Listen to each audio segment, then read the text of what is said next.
इस कार्यक्रम के पुण्यार्चक हैं श्री विनोद काला, श्रीमती किरण काला, श्री राहुल काला, श्रीमती पूजा काला, कंदर्प खुशबू काला, श्री रितुम काला, श्रीमती कल्पा काला, देवांगना व देविका काला, श्री सौरभ काला, श्रीमती अनुजा काला, आगम व स्वरा काला, समस्त काला परिवार Kolkata, Shantinath detergent private limited Kolkata.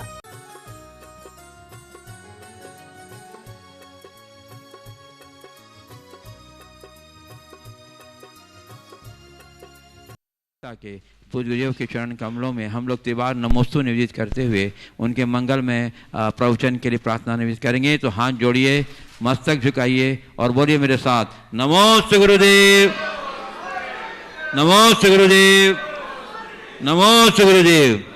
हे गुरुदेव, अपनी मंगलमयी पीयूष वाणी से हम लोग को संबोधित के साथ करें। बोलिए मुनिवर्षी प्रमाण सागर जी महाराज की जय। नमोस्तु गुरुदेव। सभी लोग अपने दोनों हाथ जोड़ लें और मेरे साथ महामंत्र के स्मरण के लिए अपना मानस तैयार करें।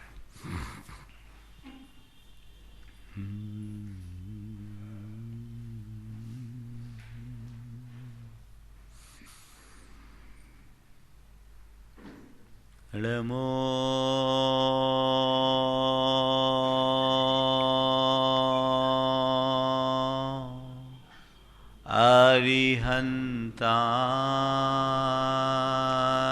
अरिहन्ताणं, नमो अरिहन्ताणं, नमो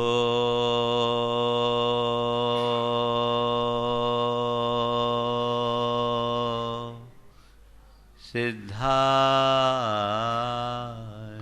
नमो सिद्धाणं, नमो आयर्याणं, नमो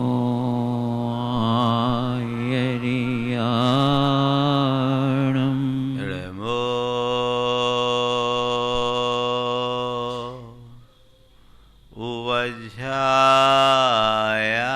उवज्झायानं, नमो वज्रायाणं, नमो लोये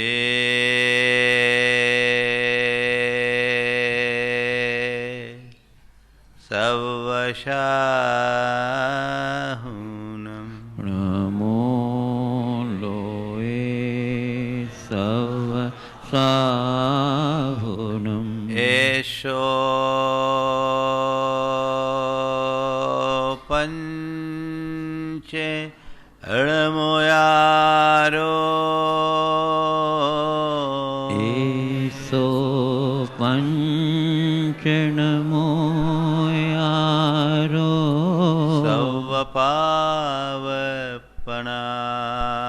सवपावपणाशिनो सवपावपणाशनो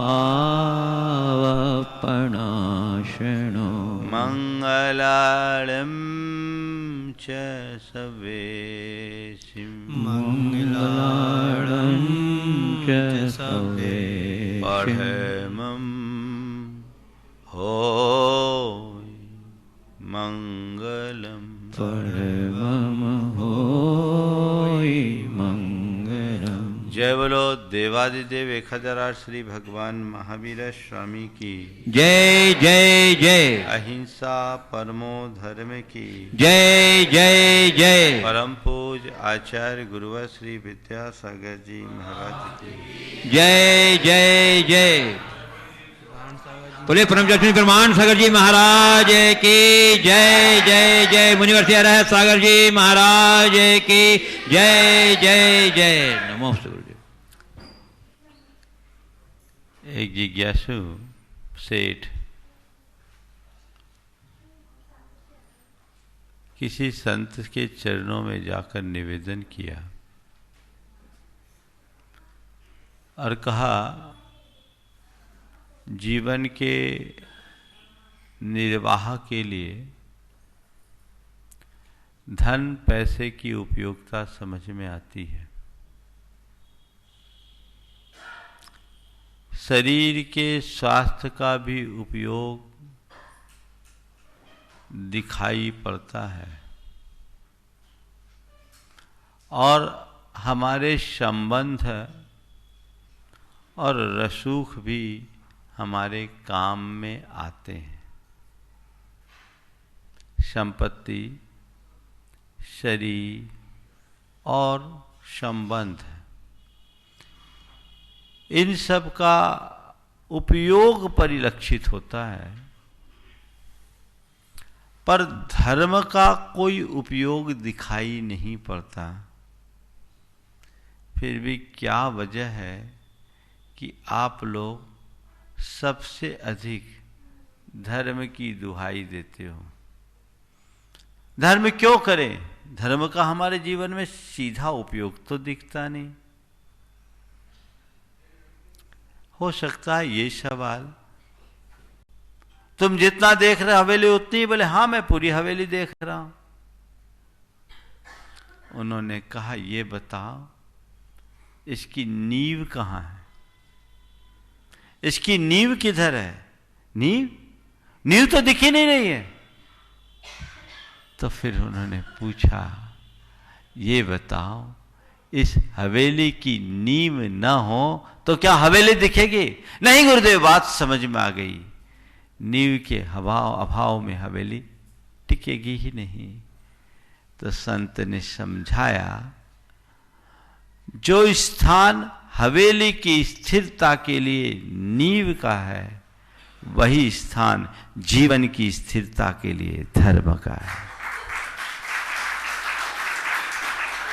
किसी हवेली या मकान के एक एक कक्ष का उपयोग दिखाई पड़ता है, उसकी नींव का सीधा कोई उपयोग दिखाई नहीं पड़ता, पर नींव के अभाव में वो टिक ही नहीं सकती।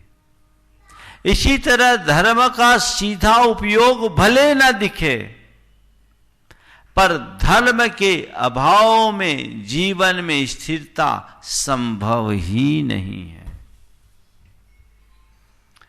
आप सब लोग धर्मी लोग हैं, हो कि नहीं हो? बोलो। आज 4 बातें आप सबसे करूंगा। धर्म क्यों, धर्म क्या, धर्म कब और धर्म कैसे, है ना? आप सब धर्मी हो कि नहीं हो ना? थोड़ा जोर से तो बोलो।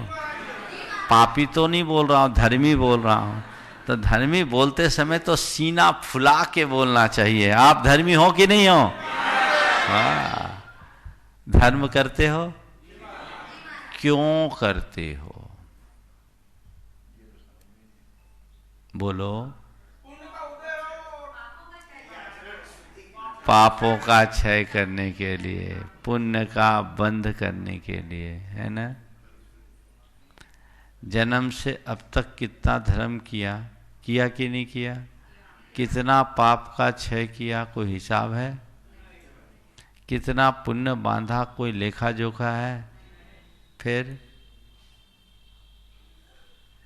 मेरे देखे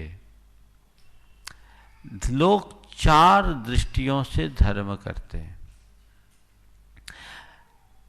ज्यादातर लोग तो इस भाव से धर्म करते हैं कि बाप दादाओं ने धर्म करने के संस्कार दिए, परंपरागत पीढ़ियों से धर्म होता रहा, सो मैं भी धर्मी बन गया। दूसरे किस्म के लोग वे होते हैं जिन्हें ये बताया जाता है कि धर्म करने से दुख संकट दूर हो जाएंगे, मुसीबतें टल जाएंगी, रुके कार्य पूरे हो जाएंगे। तो ऐसे लोग इस भाव से प्रेरित होकर धर्म करते हैं।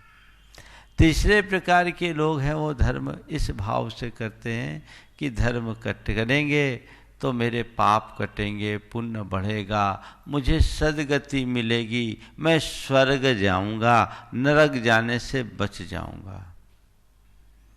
और चौथा उद्देश्य, वो उद्देश्य है कि धर्म करूंगा तो मेरा जीवन संवरेगा, धर्म करूंगा तो मेरा जीवन सुधरेगा। अपने जीवन को संवारने और सुधारने के उद्देश्य से धर्म करने वाले लोग होते हैं जिनकी संख्या अत्यल्प है। अब मैं इन चारों की चर्चा करता हूँ और आपको देखना है कि मेरा स्थान कहाँ है। निश्चित माँ बाप की बड़ी कृपा है, पूर्वजों की कृपा है कि उन्होंने हमें धार्मिक संस्कार दिए। इस वजह से आज मेरे जीवन में धर्म जुड़ा है, धार्मिक क्रियाकलापों के प्रति मेरी रुचि है, व्यसन बुराइयों से मैं बचा हुआ हूँ।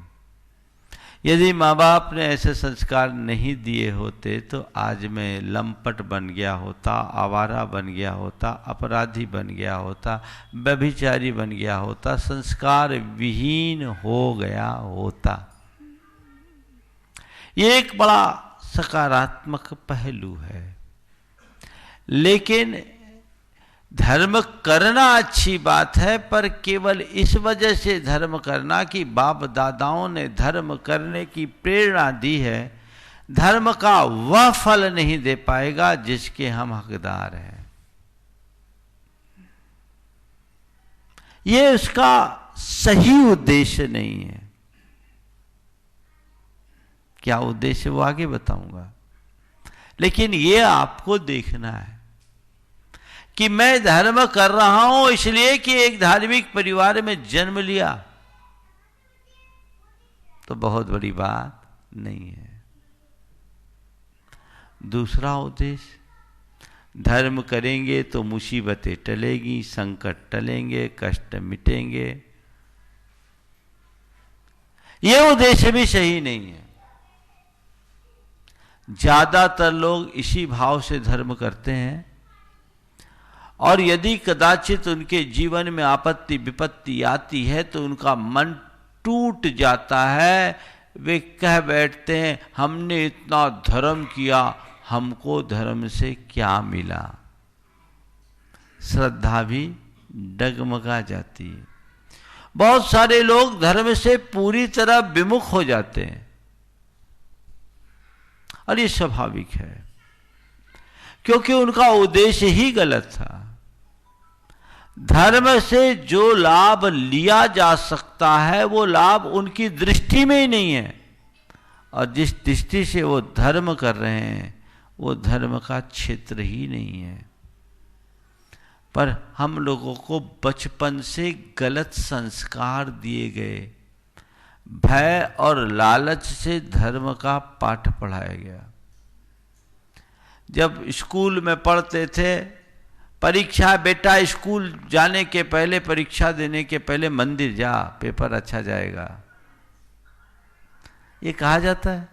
रिजल्ट खुलना है, जा पहले मंदिर चले जा, फिर रिजल्ट अच्छा आएगा। अगर मंदिर गए, रिजल्ट आ गया तो भगवान ने हम पर कृपा कर दी, और मंदिर नहीं गए और उसके बाद भी रिजल्ट नहीं आया तो भगवान हमसे नाराज है ना। अब भगवान क्या करेंगे, रिजल्ट तो हमारा बन चुका, डिक्लेयर आज होना है। आज जाके तुम भगवान से अर्जी लगा रहे हो, जैसे चमत्कार कर दे वो। एक बार ऐसा हुआ, एक बच्चा भगवान के मंदिर में गया और बार बार कह रहा था, हे भगवान मुंबई को भारत की राजधानी बना दे, हे भगवान मुंबई को भारत की राजधानी बना दे, हे भगवान मुंबई को भारत की राजधानी बना दे, हे भगवान मुंबई को भारत की राजधानी बना दे। एक व्यक्ति को बड़ा आश्चर्य हुआ, बोला हद हो गई, ये क्या गुहार लगा रहा है, राजधानी दिल्ली है और मुंबई, भारत की राजधानी दिल्ली है, मुंबई बन जाएगी तुझे क्या मिलेगा, मुंबई बन जाएगी तुझे क्या मिलेगा। बोले पता नहीं, मैंने गलती से पेपर में भारत की राजधानी मुंबई लिख दिया। तो ये क्या होगा, अरे पेपर में जो लिखा है नंबर तो वही आएगा। ये संस्कार हमारी श्रद्धा को कहीं ना कहीं कमजोर बनाते हैं। दुख संकट किसके जीवन में नहीं आता, बड़े बड़े महात्माओं के जीवन में भी महासंकट आते हैं, उससे कोई नहीं बच सकता। आप लोग सोचते चलो भाई हम धर्म करेंगे, पूजा पाठ करेंगे तो हमारा मुकदमा जीत जाएंगे, रुके काम हो जाएंगे, संतान हो जाएगी, स्वास्थ्य मिल जाएगा, परेशानियां मिट जाएगी, न जाने क्या क्या सोचते हो। मानता हूं धर्मी के जीवन में यदि धर्मानुष्ठान हो, कुछ पुण्य बढ़ जाने से संकट टल सकते हैं, पर टले ऐसा सुनिश्चित नहीं है। क्योंकि इतिहास को हम पलट कर देखते हैं तो धर्मियों के जीवन में जितने उपद्रव खड़े हुए उतना सामान्य लोगों के जीवन में नहीं। सारे महापुरुषों के जीवन चरित्र को पलट करके देख लो। भगवान ऋषभदेव को 6 महीना निराहार रहना पड़ा, रामचंद्र जी को वनवास जाना पड़ा, जीवन भर संघर्ष करना पड़ा, उनकी धर्मपत्नी का हरण हो गया। थोड़ा सोचो, कोई छोटी मोटी बात है? श्री कृष्ण का जीवन संघर्षों में बीता, जेल में जन्म लिया, मां का दूध भी नहीं पी पाए, एक राजपुरुष होने के बाद भी ग्वाल वालों की तरह उन्हें जीना पड़ा, और आगे चलकर श्री कृष्ण के बेटे प्रद्युम्न का 6वें दिन में अपहरण हो गया। आप सोचो, नारायण के पुत्र का जन्म के 6वें दिन में अपहरण, जिसके यहाँ इतना कठोर पहरा होता है। पारसनाथ भगवान के ऊपर कितना भयानक उपसर्ग आया। सीता पर संकट आए, अंजना पर संकट आए, चंदना पर संकट आए, सोमा पर संकट आए, पूरे पुराण भरे पड़े हैं। ये लोग धर्मी थे कि अधर्मी? बोलो। तो धर्म करने से संकट टलता है, तो इनके जीवन में संकट क्यों आया? क्यों आया? बोलो। हाँ, बहुत समझदार है। धर्म करने से संकट टलता, तो इनके जीवन में संकट आना ही नहीं चाहिए था। लेकिन संत कहते हैं संकट तो जिसके जैसे संयोग है सबके जीवन में आते हैं, क्योंकि हमारे जीवन की सारी अनुकूलता और प्रतिकूलता कर्म संयोगों पर निर्भर करती है। महापुरुषों के जीवन में भी ऐसे संकट आते हैं। कर्म किसी को नहीं छोड़ता, ना भुक्तम क्षीयते कर्म, उसे सबको भोगना ही पड़ता है। रोके भोगे तो, रहस के भोगे तो महाराज वो धर्म करे ही क्यों जो संकट में काम ना आए? फालतू में धर्म करे, इसीलिए तो बोल रहे धर्म का कोई उपयोग नहीं दिखता।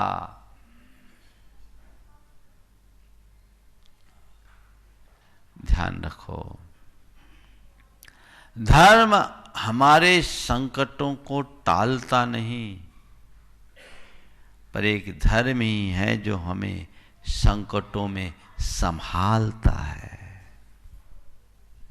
मैं वाक्य को पुनः दोहरा रहा हूं। धर्म हमारे संकटों को टालता नहीं, धर्म हमें संकटों में संभालता है।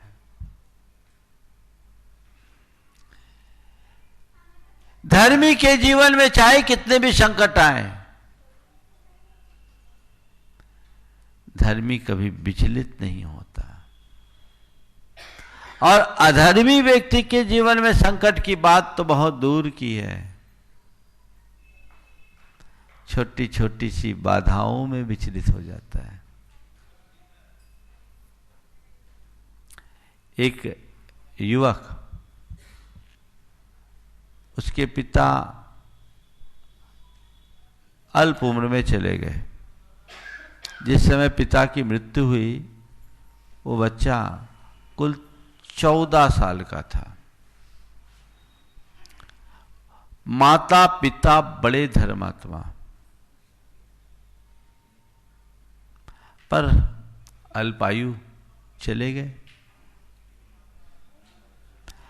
उनके चले जाने के बाद उनकी धर्मपत्नी यानी बच्चे की माँ अपने अंदर पूरा स्थिरता रखी, तत्व ज्ञान के बल पर पूर्ण स्थिरता रखी, वो विचलित नहीं हुई। लेकिन बेटा धर्म से विमुख हो गया। एक दिन आकर के उन्होंने मुझसे कहा, महाराज जी मेरे पति चले गए, इसका तो मुझे कोई दुख नहीं है, संयोग है, उनका मेरा इतने ही दिन का साथ था, लेकिन मुझे इस बात का विकल्प होता है कि इस निमित्त से मेरा बेटा धर्म से दूर हो गया, अब उसे धर्म के नाम से चिढ़ होने लगी है। महाराज जी आप ही उसे संभाल सकते हैं। बचपन से जुड़ा हुआ परिवार था और बच्चा 3-4 साल की उम्र से मेरे पास आता था, और बल्कि पहले से। मैंने उसके दोस्तों के साथ उसे बुलाया, वो मेरे पास आया। तो जैसे ही मैंने उससे बात छेड़ी तो उसने सीधा सीधा वही बोल दिया, महाराज जी अब मेरी धर्म में कोई रुचि नहीं, मेरे पापा ने इतना धर्म किया, मम्मी इतना धर्म करती, फिर भी हमको धर्म से क्या मिला, महाराज अब मेरी इच्छा नहीं होती। मैंने उससे कुल इतना कहा। संयोग तो उसी शहर में एक घटना और घटी थी। हमने कहा देख तेरे पापा गए, आने जाने को तो कोई रोक नहीं सकता, पर इतनी बड़ी ट्रेजेडी होने के बाद तेरी मम्मी की स्थिति कैसी है? अरे मम्मी तो स्थिर है। तो तेरी मम्मी में स्थिरता कैसे आई? बोले मम्मी ने तो धर्म से स्थिरता कर ली। मम्मी अपने धर्म से स्थिरता कर ली। तो हमने कहा तू तो बोलता था कि धर्म ने हमें क्या दिया, तेरी मम्मी को स्थिरता किसने दी? धर्म ने तो दिया। नहीं महाराज फिर भी पापा कैसे चले गए? संयोग से उसी शहर में एक महिला ने छत से कूद करके सुसाइड की थी 60 वर्ष की उम्र में, और उसके सुसाइड के बाद उनके पति डिप्रेशन में आ गए थे। हमने उससे पूछा ये बता उस अंकल को जानते? बोले हाँ जानते हैं। बोले क्या हुआ? बोले उनके यहाँ आंटी जो थी वो छत से कूद के सुसाइड कर लिया। बोले क्या हाल है उनका? बोले वो डिप्रेशन में। बोले कितने दिन हो गए? बोले 6 महीना। हाँ बोले 60 वर्ष की पत्नी को खोने वाला व्यक्ति डिप्रेशन में है, और 40 साल की उम्र में पति को खोने वाली महिला स्थिर है। बताइए इसकी वजह क्या है? उसने कहा महाराज ये तो धर्म के ही कारण है। तो हमने कहा अब तुझे समझ में आया। किसी के जन्म मरण को रोक पाना धर्म के वश की बात नहीं है, लेकिन संयोग वियोग में स्थिरता बनाए रखने की क्षमता यदि तुम्हें कोई दे सकता है तो केवल धर्म दे सकता है। केवल धर्म से तुम्हें स्थिरता मिल सकती है। ये बात अंदर स्थापित कर लो, अंकित कर लो। केवल 2 पंक्तियों को अपने जीवन का आदर्श बना लो। होकर सुख में मग्न न फूलूं, दुख में कभी न घबराऊं, इष्ट वियोग अनिष्ट योग में सहनशीलता दिखलाऊं। ये धर्म का निचोड़ है, सार है। कितना भी सुख हो जाए अभिमान न करूं, और कैसा भी दुख और कष्ट है मन में हीनता और दीनता का भाव न आने दूं। इष्ट का वियोग हो तो और अनिष्ट का संयोग हो तो इष्ट वियोग अनिष्ट योग में सहनशीलता दिखलाऊं। समझ गए? तो धर्म करने का उद्देश्य अपने अंदर स्थिरता लाना है। समझ गए? स्थिरता की तरफ तुम्हारी दृष्टि हो, ये तब होगा जब हम धर्म के आध्यात्मिक रूप को आत्मसात करेंगे, जिसकी चर्चा भी थोड़ी देर बाद में करूंगा। तीसरा उद्देश्य, धर्म करेंगे तो पुण्य बंधेगा, पाप कटेगा, सदगति मिलेगी। इस भाव से आप लोग खूब धर्म करते हो। 2 घंटा 3 घंटा मंदिर में तन्मयता के साथ पूजा पाठ कर लेते हो, और बाहर आते हो तो जहां के तहां। पुण्य कमाने के लिए धर्म आप लोग करते हो कि नहीं करते? बोलो, कितना पुण्य कमाया, हिसाब है? कोई हिसाब नहीं। कितना पाप कटा, हिसाब है? बस हम एक परंपरागत विश्वास के साथ धर्म करते आ रहे हैं, और मेरी दृष्टि में वो एक प्रकार की आत्ममुग्धता है, धर्म नहीं। हम अपने आप को कृतार्थ महसूस करते, 2 घंटे हमने पूजा कर लिया, खूब कर लिया, अब तो मेरी सीट स्वर्ग में आरक्षित हो गई। अरे भाई, जितने भी पूजा पाठ की क्रियाएं हैं, उनका प्रयोजन क्या है? पूजा पाठ, सत्संग, समागम, इन सब का प्रयोजन क्या है? इसे सामने रख के चलो। इनका प्रयोजन जीवन का रूपांतरण होना चाहिए। अगर जीवन को रूपांतरित करने में तुम समर्थ हो तो तुम्हारी धार्मिक क्रियाओं की सार्थकता है, अन्यथा एक प्रकार से समय को काटना है। एक परिवार मेरे पास आया, मैं समेत शिखर में था, दिल्ली का परिवार था, उनके साथ एक युवक भी था जो बाहर से MBA करके आया था। घर के लोगों ने कहा, महाराज जी आप इसे समझाओ, ये धर्म से बहुत दूर रहता है। मैं उसकी तरफ देखा, और जैसे ही मैं उसकी तरफ देखा तो उसने कहा, महाराज जी अगर धर्म का वही स्वरूप है जो मेरे मम्मी पापा करते हैं, तो मुझे ऐसे धर्म से एलर्जी है। महाराज जी, यदि धर्म का वही स्वरूप है जो मेरे मम्मी पापा करते हैं, तो मुझे ऐसे धर्म से एलर्जी है। एलर्जी शब्द सुनकर के मैं थोड़ा चौंका। हमने कहा, क्या मामला है भाई? बोले, महाराज जी मम्मी पापा दोनों सवेरे 5 बजे घर से मंदिर के लिए निकलते हैं और 10 बजे आते हैं। कार में लड़ते लड़ते जाते और लड़ते लड़ते आते।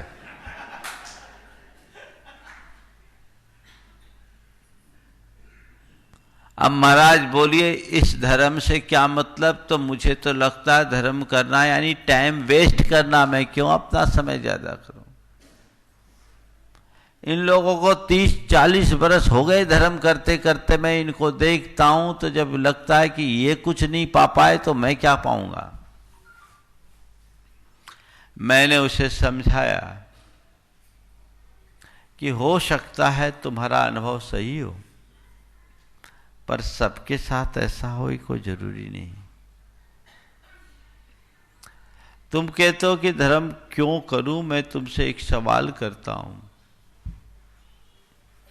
तुम अपने निगेटिव इमोशंस पर नियंत्रण चाहते हो? बोले हाँ चाहता हूं। वो तो जरूरी है, इससे कैरियर भी प्रभावित होता है। मैंने कहा, तुम अपनी बैड हैबिट से बचना चाहते हो? बोले हाँ बचना चाहता हूं। हमने कहा, यही तो धर्म है। यही तो धर्म है, जीवन की नकारात्मकता को मिटाना और दुष्प्रवृत्तियों से बचना, यही तो धर्म है। वो एकदम चौंका। वो तो सोचा महाराज कहेंगे माला फेरो, पूजा पाठ करो, मंदिर जाओ, अभिषेक करो। महाराज ने तो एकदम अलग बोला, महाराज अगर धर्म का ये रूप है तो मुझे इसमें इंटरेस्ट है। मैंने उसे समझाया, उसके जीवन में बदलाव आया। अभी थोड़ी देर बाद आगे चर्चा करूंगा। लेकिन मैं आपसे कहता हूं, आप पुण्य कमाने के लिए मंदिर जाते हो, पूजा पाठ करते हो, व्रत उपवास करते हो, त्याग तपस्या करते हो, दान पुण्य का अनुष्ठान करते हो। कितना पुण्य कमाया, कोई हिसाब? मैं आप सबसे कहता हूं, पुण्य कमाने के लिए धर्म करना बंद कर दो। पुण्य कमाने के लिए धर्म करना बंद कर दो। फिर से बोलूं, बंद कर दो धर्म पुण्य कमाने के लिए। क्या करो? पुण्य कमाने के लिए नहीं, जीवन को पुण्य बनाने के लिए धर्म करो।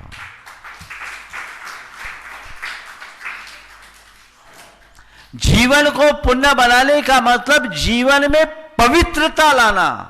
धर्म का मूल उद्देश्य यही है। जब तक हमारे भाव और बर्ताव में, जब तक हमारे विचार और व्यवहार में, जब तक हमारे चाल और चलन में अंतर नहीं आए, धर्म का कोई मजा नहीं। तो क्या लक्ष्य रखोगे आज से धर्म का? पुण्य कमाने का या पुण्य बनाने का? और जितना तुम पुण्य बनाओगे ना जीवन को, उतना पुण्य कमाओगे। धर्म करेंगे मेरे पाप कट जाएंगे, तो क्या पाप काटने की मशीन है धर्म? लाइसेंस मिल गया, मैं धर्मी हूं, बाहर पाप करने की छूट, मंदिर आओ, भगवान को ढोक लगाओ, सारे पाप खत्म। एक बार एक बच्चे ने कहा, महाराज जी नमोकार मंत्र में कहते हैं सो पंच नमो यारो सब पाप प्रणाशनो मंगलानम च सव्यस्यम परमम होई मंगलम। तो जब नमोकार मंत्र बोलने मात्र से सारे पाप कट जाते हैं, तो फिर महाराज पाप से डरने के लिए क्यों कहते हैं? पाप करो, नमोकार जपो, और नमोकार जपते जपते पाप करो, पाप साफ हो जाए।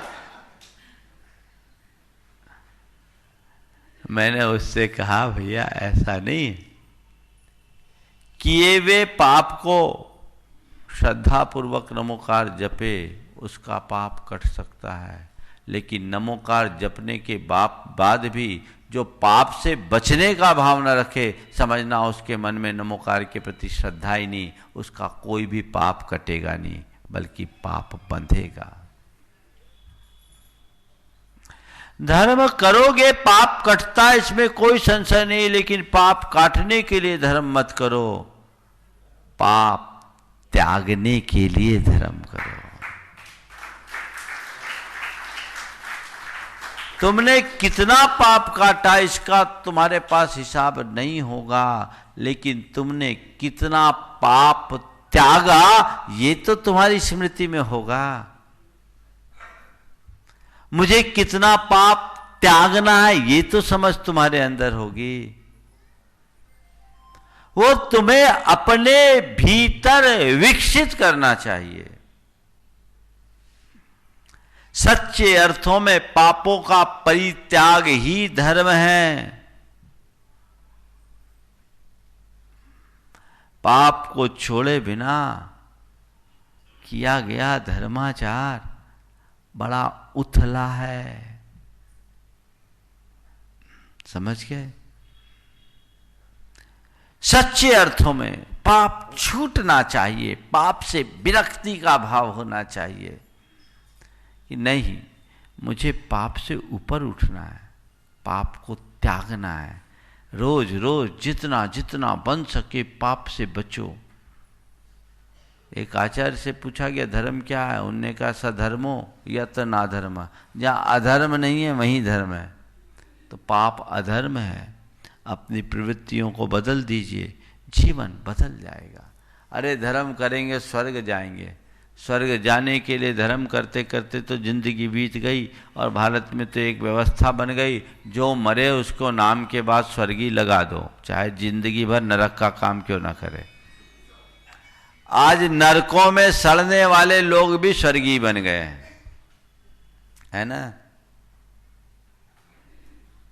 नहीं, स्वर्ग जाने के लिए धर्म मत करो, जीते जी जीवन को स्वर्ग बनाने के लिए धर्म करो।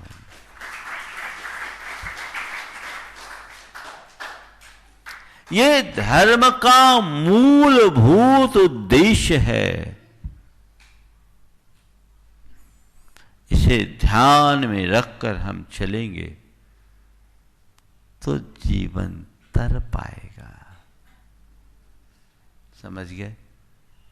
अब दूसरी बात, धर्म क्या है ये और बता दो महाराज।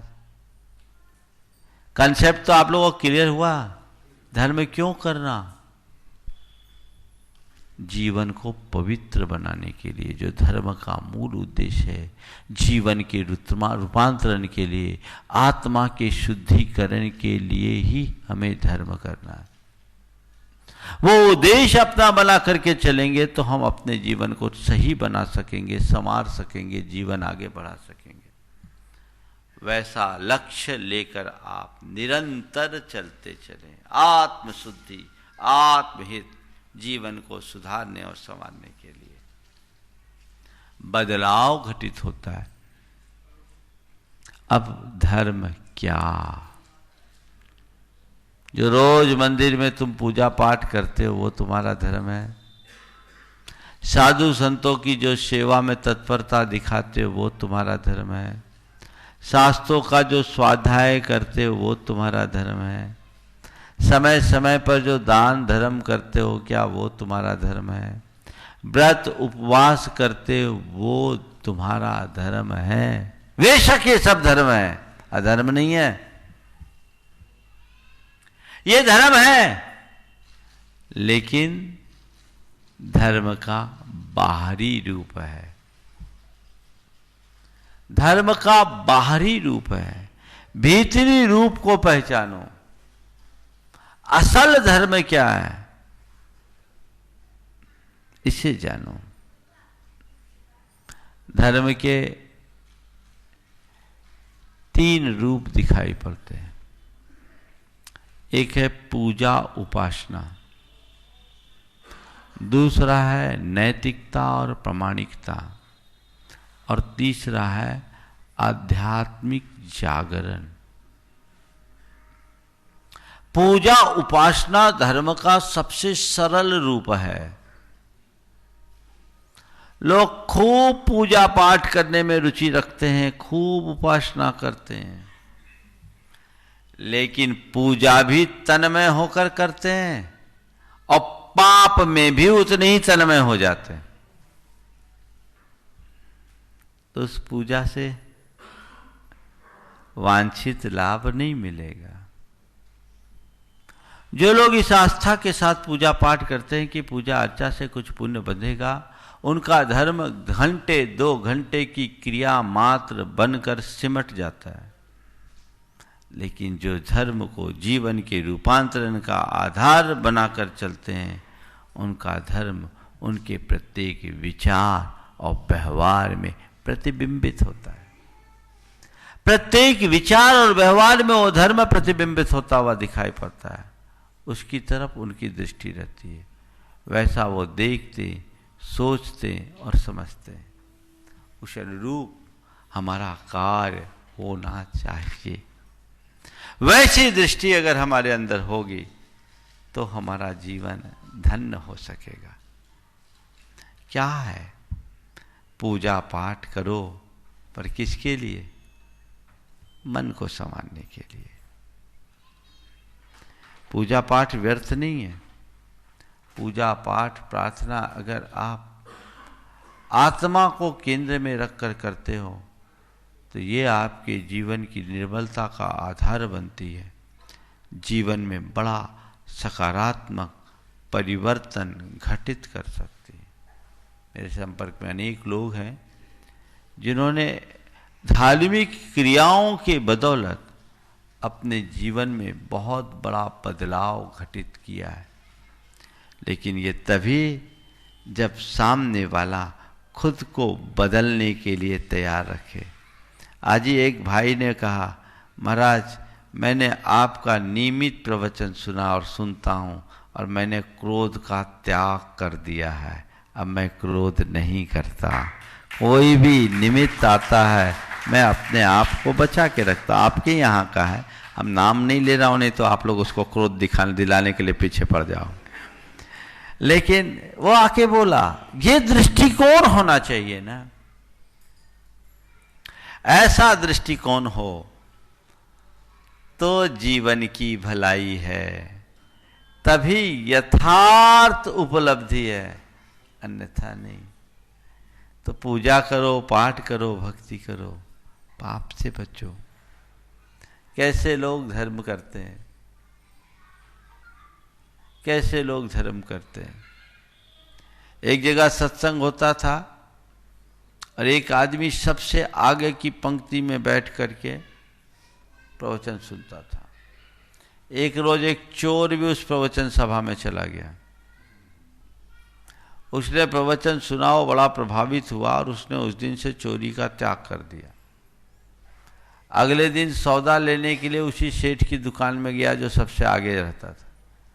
जैसे ही सेठ के यहाँ सामान लिया, सेठ ने डंडी मार ली। डंडी मारी तो चोर ने देख लिया, अब चोर के आगे चोरी कौन कर सकता है। चोर ने कहा, हद हो गई सेठ जी, आप रोज प्रवचन सुनने जाते हो, उसके बाद भी आप डंडी मार रहे हो। मैंने एक दिन प्रवचन सुना और अपना मूल धंधा ही बंद कर दिया, चोरी का हमेशा को त्याग दिया, और आप अभी भी डंडी मार रहे हो, मामला क्या है, आप क्या सुनते हो। बोले, उसने कहा, सुनो भैया, वो धर्म ही है धंधा, हम धंधे में धर्म नहीं मिलाते।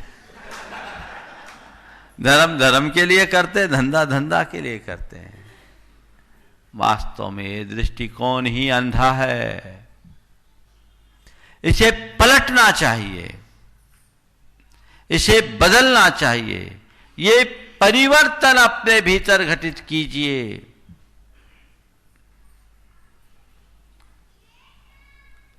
उपासना के साथ वासना पलते रहे तो मतलब क्या है, उसे शमित कीजिए। मन की दुर्बलता है, इस दुर्बलता को दूर कीजिए। अच्छे अच्छे लोग, एक बार एक सज्जन ने आकर के मुझसे कहा, उम्र दराज व्यक्ति थे, 80 वर्ष की उम्र थी, बड़े आत्मग्लानि से भर करके बोला, महाराज मेरा मन इतना निर्लज्ज है कि आपसे क्या कहूं। 80 वर्ष की उम्र हो गई, भगवान के दर्शन करते करते यदि किसी युवती पर नजर पड़ जाए तो मन डोल जाता है। अपने मन से पूछो, तुम कहां हो। अगर तुम्हारे हृदय में पाप आज भी पनप रहा है तो अभी तुम धर्म से दूर हो। समझ गए? इतनी सी बात समझना है, उसे अपने मन में अंकित करके रखना है। तो पूजा उपासना का मतलब ही तब है। नहीं तो ठीक है, कर लिया और करके तो फिर जो करते हैं सो भगवान ही जानते हैं क्या करते क्या नहीं करते। तो ये सारी धार्मिक क्रियाएं, उपासना शब्द बहुत व्यापक है। तुम्हारे जितने भी धार्मिक कार्यकलाप है वे सब उपासना में ही समाहित है। करो, चित्त के रूपांतरण के लिए करो। एक बार एक भाई ने कहा, महाराज जी हम तो रोज मंदिर जाते, पूजा पाठ करते हैं और विसर्जन करके क्षमा मांग आते हैं कि पूजन विधि जानू नहीं और नहीं आह्वान और विसर्जन हूँ नहीं, क्षमा करो भगवान। और हम लोग भगवान से पूजा करके 24 घंटे में पाप करने का लाइसेंस लेके आ जाते हैं। ये सोच ठीक नहीं। यहां संभले, अपने आप को बचा करके चले, तो वो हमारे जीवन की सही उपलब्धि बन सकेगी और तभी हम अपने जीवन में कुछ अच्छा घटित कर पाएंगे। दूसरा रूप है नैतिकता और प्रामाणिकता। पूजा उपासना तो तुम कर रहे हो, लेकिन नैतिकता और प्रामाणिकता तुम्हारे अंदर कितनी है? लोग खूब धर्मी हों और उसके बाद में मिलावट का काम करे, लोग खूब धर्मी हों फिर भी अनैतिक आचरण करे, लोग धर्मी हों फिर भी लोगों के साथ षड्यंत्र करे, छल करे, धोखा दे, विश्वासघात करे, तो ऐसे व्यक्ति के धर्मी होने का क्या मतलब? जो लोग धर्मी होकर के भी बेईमानी करे, ऐसे लोगों के धर्मी होने का क्या अर्थ है? बोलो। तुम धर्म को अगर समझते हो, संकल्प लो, मैं अपने जीवन में कोई अनैतिक कार्य नहीं करूंगा, मैं अपनी प्रामाणिकता की कसौटी पर खरा उतरूंगा। है आजकल तो सारे लोग जरूरत के हिसाब से अपना ईमान तय करते हैं। अयोध्या प्रसाद गोयली ने एक बड़ा अच्छा प्रसंग लिखा। एक दर्जी था, उसे सपना आया कि वो मर गया, उसे दफनाया गया, उसकी कब्र बनाई गई और कब्र पर रंग बिरंगी झंडियां गाड़ दी गई। पूछा गया कि ये झंडियां क्यों गाड़ी गई, तो उत्तर मिला, ये तुम्हारे गुनाहों का हिसाब है। कयामत के दिन जब खुदा आएगा, इन्हीं झंडियों के आधार पर तुम्हारा हिसाब किताब करेगा, तुम्हारे गुनाहों का हिसाब होगा। बोले क्या है? बोले तुमने जितने रंगों के कपड़े चुराए हैं वो सबका लेखा जोखा है। इतने में उसकी नींद खुल गई।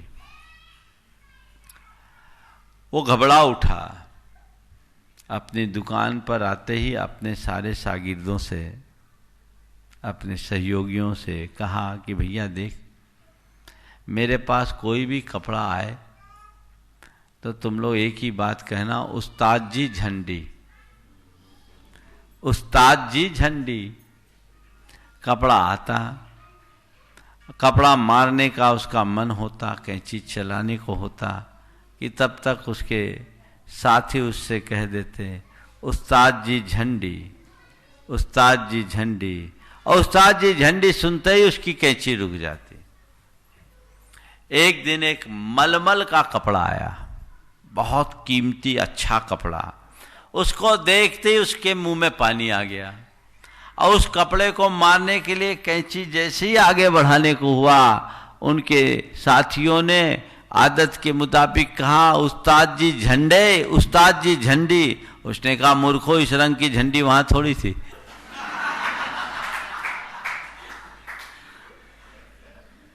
अब क्या करोगे? इससे वांछित लाभ नहीं मिल सकेगा।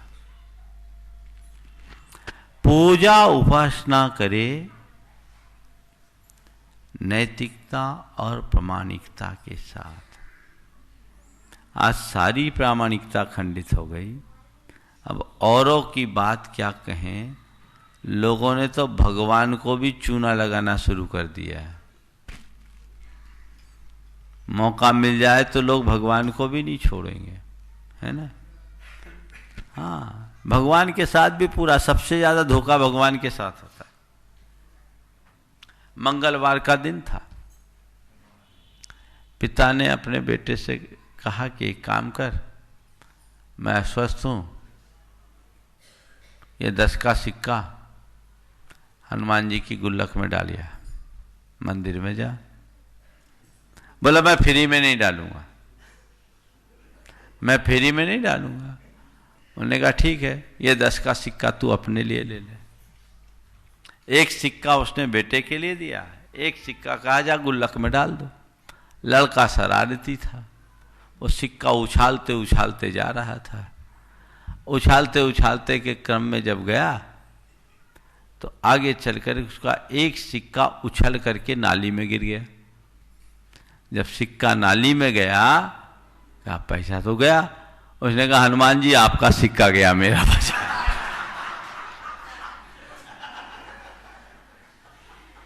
अब बोलो क्या करोगे?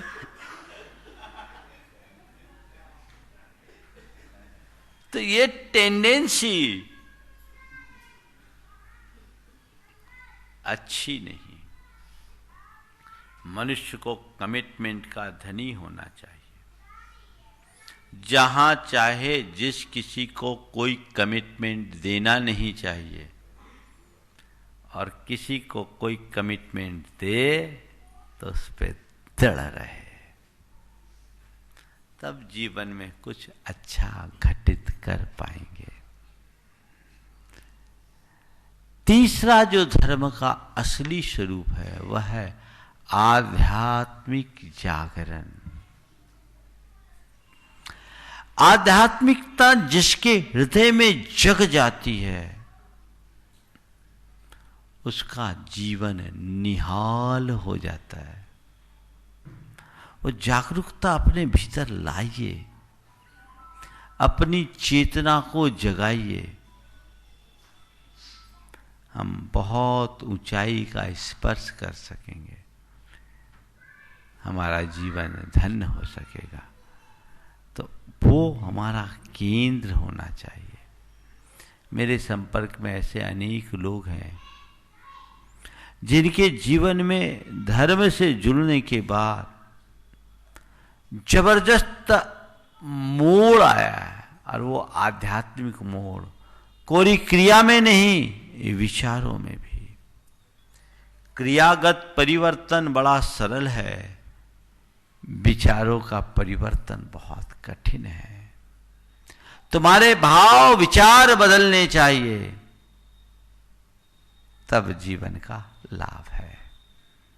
तीसरा सवाल, धर्म कब करे?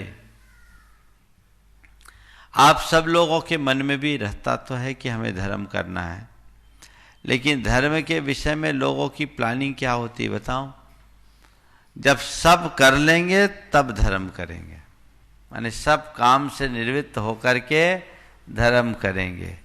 तो जिंदगी बीत जाती है, कामों से निवृत्ति नहीं मिल पाती, और जब कामों से निवृत्ति मिल भी जाए तो धर्म करने लायक नहीं बचते, शरीर ही नहीं रहते।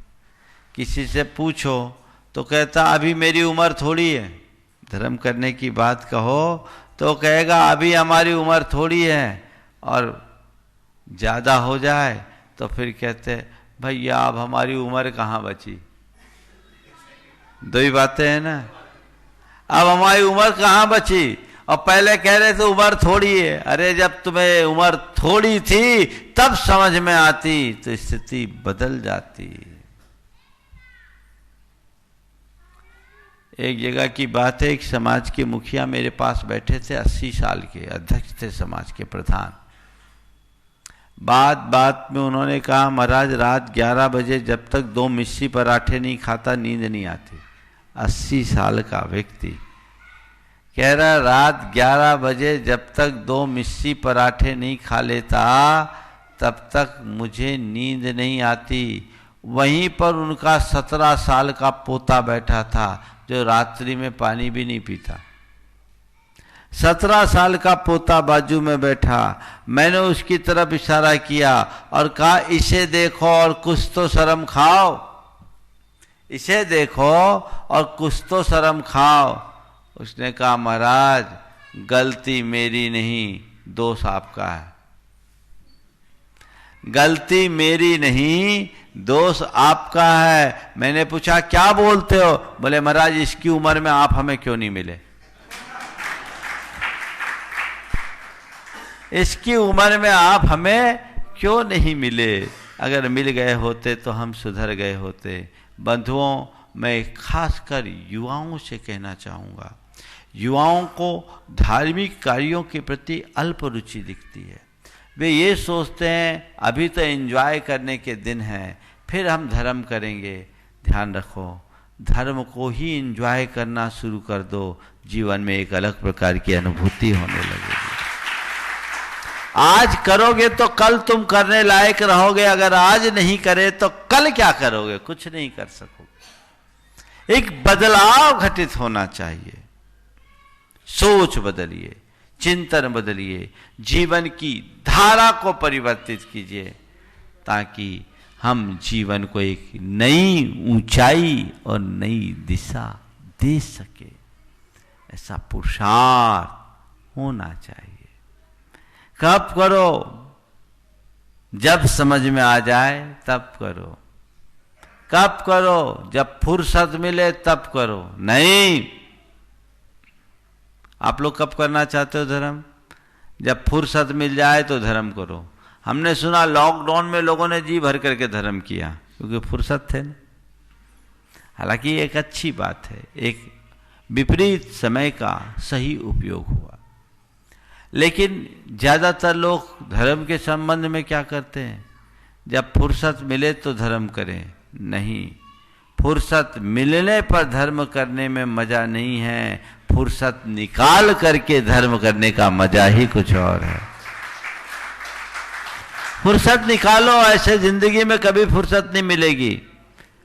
मनुष्य की दशा ये है कि रत्ती भर काम नहीं और क्षण भर की फुर्सत नहीं। फुर्सत निकालने से मिलती है। व्यर्थ में समय न गंवाकर सही कार्य में अगर हम समय लगाते हैं तो वो हमारे जीवन की एक बड़ी उपलब्धि होती। तो जब जागो तभी सवेरा की उक्ति को चरितार्थ करें। अभी हम जहाँ हैं, जिस स्थिति में हैं, वहीं से हमें अपने आप को धार्मिकता से जोड़ना चाहिए, और वह केवल रिचुअल तक नहीं, स्पिरिचुअलिटी के साथ। रिचुअल से स्पिरिचुअल की ओर बढ़ो। आखिरी बात, धर्म कैसे करें? भावों से भर कर करो, भाव विशुद्धि से करो, अहो भाव से करो, अंतरंग से करो, ऊपर के मन से मत करो। प्राय देखने में आता है, या तो लोग धर्म करते नहीं करते तो आधे अधूरे मन से करते हैं। आधे अधूरे मन से किए गए धर्म का परिणाम भी आधा अधूरा होता है। अंतर मन से जुट कर धर्म करो, देखो क्या मजा आता है। जो करोगे उसका एक अलग अनुभव होगा, एक अलग आनंद होगा। तो जागरूकता के साथ, तत्परता के साथ, केवल क्रिया के रूप में नहीं। लोग आजकल धर्म करते हैं, वो भी मुझे लगता अबुद्धिपूर्वक धर्म होता है, बुद्धिपूर्वक नहीं। एक जगह भगवान का निर्वाण कल्याणक हो रहा था, लाडू चढ़ाई जा रही थी, सामूहिक रूप से बिना माइक के गर्भगृह में ही निर्वाण कांड पढ़ा जा रहा था। निर्वाण कांड में एक अम्मा जी की आवाज़ कुछ ऊंची थी और सब बोल रहे थे। बोलते बोलते वो कहती है, दो बलभद्र मुफ्त में गए। लाइन है, दो बलभद्र मुफ्त में गए। वो क्या बोल रही है? दो बलभद्र मुफ्त में गए। हमने कहा इनकी पूजा भी मुफ्त में गई। होता है। बहुत सारी क्रियाएं यांत्रिक बन जाती है, ऐसा जैसे मशीन चल रहा है, टेप रिकॉर्ड की तरह चल रहा है। मुंह से शब्दोच्चार कुछ हो रहा है, दिमाग में कुछ और डोल रहा है। बोलना कुछ है, बोल कुछ रहे हैं। धर्म अंतर मन से करे, तत्परता से करे, जागरूकता के साथ करे, विशुद्धि के साथ करे, तो धर्म का मजा है। अन्यथा धर्म का कोई मजा हमारे लिए नहीं मिलेगा। शिष्य गुरु चरणों में वर्षों से साधना रत था। एक दिन अपने मन की व्यथा गुरु के समक्ष प्रकट करते हुए कहा, गुरुदेव अरसा बीत गया, आज तक मुझे धर्म करने के बाद उसका कुछ लाभ नहीं दिखा। आपने कहा था कि तू धर्म करेगा तो तुम पर जी निश्चित उसका असर पड़ेगा, पर मुझे आज तक धर्म का असर क्यों नहीं हुआ? गुरु ने कहा ठीक है, इसका रहस्य मैं तुझे बाद में बताऊंगा, एक काम कर, थोड़ी मदिरा ला, शराब ला। गुरुओं को भी शिष्यों को रास्ते में लगाने के लिए कई उपाय करने पड़ते हैं। शिष्य श्रद्धालु था, सीधे गया, एक लोटा शराब लेकर आ गया। गुरु ने कहा देख, इस पूरे लोटे के शराब को कुल्ला करके उगलना है, पर ध्यान रखना तुझे केवल कुल्ला करना है, एक बूंद भी हलक से नीचे नहीं आनी चाहिए। तुझे इस लोटे को कुल्ला कर करके खाली करना है, पर इतना ध्यान रखना एक बूंद भी लोटे से हलक से गले से नीचे नहीं आना चाहिए। शिष्य ने वैसा ही अनुकरण किया और कुछ ही पलों में पूरा लोटा खाली कर दिया। पूरा लोटा खाली हो गया। गुरु ने पूछा क्यों, नशा चढ़ा क्या, असर पड़ा क्या? बोले नहीं गुरुदेव, नशा कैसे चलेगा, असर कैसे पड़ेगा? बोले क्यों? बोले असर तो तब पड़ता जब मैं हलक से नीचे उतारता, मैंने तो केवल कुल्ला किया है। शराब का नशा तो मुझे तब चढ़ता जब मैं गले से नीचे उतारता, मैंने तो केवल कुल्ला किया है। तो गुरु ने कहा बस मैं भी तो तुझे इतना ही कहना चाहता हूँ, तुझ पे धर्म का असर तो तब पड़ता जब तू गले से नीचे उतारता, तूने तो अभी केवल कुल्ला किया है। समझ में आ रही है बात? अब देखो ताली तो बहुत जम के बजाई। देखना यह है कि अभी तक क्या करते आ रहे हो, धर्म का पान कर रहे हो या धर्म का कुल्ला? दूसरे का नहीं देखना, अपना देखना, तो जीवन धन्य होगा। अपने जीवन को हम धन्य करें, धर्म की सार्वभौमिक उपयोगिता को समझकर उसे आत्मसात करें। मिर्जापुर है, छोटी सी समाज है, भावना बड़ी है, ऐसी भावना को और बढ़ाते रहे निरंतर। हम मिर्जापुर में आज तीसरी बार आए, पर मिर्जापुर के लोग तो आते ही रहते हैं, लेकिन एक परिवार ऐसा है जो हमेशा मिर्जापुर का नाम ऊंचा करता रहता है। हमेशा ऋषभ भाई, विकास, विक्रम, पूरा परिवार आगे आता है। मैं कहना चाहूँगा अब इसमें वृद्धि होनी चाहिए, है ना। मिर्जापुर में हर घर में ऐसा ही जुड़ाव हो, ऐसी ही भावना हो, लोग आगे आए, अपने जीवन को समझे, संवारे और जीवन के क्रम को ऊंचा उठाने का प्रयास करें। निरंतर ऐसी ही भावना आप लोग बहाते रहें। इस थोड़े दिन का सानिध्य आपको मिला है, लेकिन ये आप सबकी बैटरी को चार्ज करने में बहुत महत्वपूर्ण स्थान भूमिका बनाएगी, आप सबके जीवन के विकास का आधार बनेगी। हम सबके जीवन का विकास हो। मंगल भावना के साथ मैं अपनी वाणी को विराम लूँगा। मनोज भाई से कह रहा हूँ, अब थोड़ा आगे बढ़ने की ज़रूरत है, पीछे नहीं हटने की ज़रूरत है। एक सुझाव आप सबको मैं देता हूँ। प्रायः जब लोगों से धर्म की बात की जाती है, भागीदारी की बात की जाती है, लोग अपने व्यवसाय का रोना रोते हैं। ध्यान रखना, व्यवसाय तो जन्म जिंदगी तक चलना है। कभी ऐसा समय नहीं आएगा कि तुम व्यवसाय से मुक्त हो।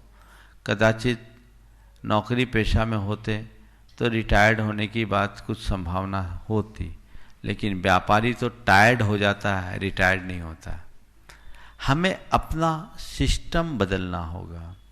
व्यवस्था ऐसी बनानी चाहिए कि काम भी चलता रहे और समय भी मिलता रहे, तो आप अपने जीवन में कुछ अच्छा कर सकोगे। एक बात गांठ में बांध के रखो कि मेरा पूरा जीवन केवल धन, पैसे और गोरख धंधे तक ही सिमट कर न रह जाए। मैं अपने इस मनुष्य जीवन का उपयोग करूं, अच्छे कार्यों में अपने जीवन का समय बिताऊं और जीवन का उद्धार कर सकूं। ऐसी भावना निरंतर बना के रखिए, तो हम जीवन के सार को प्राप्त कर सकेंगे। कहीं ऐसा ना हो कि अंत समय हमारे मुख से अफसोस भरे शब्द निकले, हाय मैं कुछ कर नहीं सका। ऐसा जीवन जियो कि जिस दिन इस दुनिया से जाने का क्षण आए तो कृतार्थ महसूस करते हुए जाओ कि मैं एक अच्छी पारी खेल करके गया हूँ, बल्ला खाली नहीं लौटा है, सतकी पारी पूरी करके बाहर निकला हूँ। ये सोच अपने भीतर विकसित करेंगे तो उसके सुपरिणाम आएंगे। समय आप सबका हो गया है, आज का दिन आप सबके लिए है। दोपहर में शंका समाधान का कार्यक्रम रखा गया है, आप समय पर आएंगे। और साथ में कीर्ति स्तंभ भी यहाँ बना, छोटी सी समाज में, लेकिन आचार्य श्री के संयम स्वर्ण महोत्सव के उपलक्ष्य में गुणायतन परिवार के द्वारा 122 कीर्ति स्तंभों की स्थापना की गई। उसमें मिर्जापुर का भी नाम है, इतिहास के लिए बहुत अच्छी बात है। पता नहीं बन जाने के बाद उसका लोकार्पण क्यों रुका था, हो सकता है हमारी ही प्रतीक्षा होगी, निमित्त यहाँ का आना होगा, इसलिए आज कार्यक्रम है। 122 में 5-7 ही हमारे सामने उद्घाटित हुए, बाकी तो लोगों ने अलग अलग बनाए हैं। उसमें मिर्जापुर का स्थान है। आप सब ठीक 3 बजे पधारेंगे ताकि उस कार्यक्रम के बाद यहाँ के कार्यक्रम को संपन्न किया जाए बड़े मंदिर जी में, वहीं सीधे वहीं पहुँचेंगे और अन्य कार्यक्रमों का आप सब लाभ लेंगे। मंगल भावना के साथ विराम। ओ मंगल भावना है तो दे दो सबको। मंगल मंगल होए जगत में सब मंगलमय हो। मंगल मंगल होए जगत में सब मंगलमय हो। इस धरती के हर प्राणी का मन मंगलमय हो। इस धरती के हर प्राणी का मन मंगलमय हो। कहीं क्लेश का लेस रहे ना दुख कहीं भी हो। कहीं क्लेश का लेस रहे ना दुख कहीं भी हो। मन में चिंता भय न सतावे रोग शोक नहीं हो। मन में चिंता भय न सतावे रोग शोक नहीं हो। नहीं बैर अभिमान हो मन में क्षोभ कभी नहीं हो। नहीं बैर अभिमान हो मन में क्षोभ कभी नहीं हो। मैत्री प्रेम का भाव रहे नित मन मंगलमय हो। मैत्री प्रेम का भाव रहे नित मन मंगलमय हो। मंगल मंगल होए जगत में सब मंगलमय हो। मंगल मंगल होए जगत में सब मंगलमय हो। इस धरती के हर प्राणी का मन मंगलमय हो। इस धरती के हर प्राणी का मन मंगलमय हो। मन का सब संताप मिटे अरु अंतर उज्ज्वल हो। मन का सब संताप मिटे अरु अंतर उज्ज्वल हो। राग द्वेष और मोह मिट जाए आत्म निर्मल हो। राग द्वेष और मोह मिट जावे आत्म निर्मल हो। गुरु का मंगल गान करे सब पापों का क्षय हो। प्रभु का मंगल गान करे सब पापों का क्षय हो। इस धरती के इस जग के हर प्राणी का हर दिन मंगलमय हो। इस जग के हर प्राणी का हर दिन मंगलमय हो। मंगल मंगल होए जगत में सब मंगलमय हो। मंगल मंगल होए जगत में सब। इस कार्यक्रम के पुण्यार्चक थे श्री विनोद काला, श्रीमती किरण काला, श्री राहुल काला, श्रीमती पूजा काला, कंदर्प खुशबू काला, श्री रितुम काला, श्रीमती कल्पा काला, देवांगना व देविका काला, श्री सौरभ काला, श्रीमती अनुजा काला, आगम व स्वरा काला, समस्त काला परिवार Kolkata, Shantinath detergent private limited Kolkata.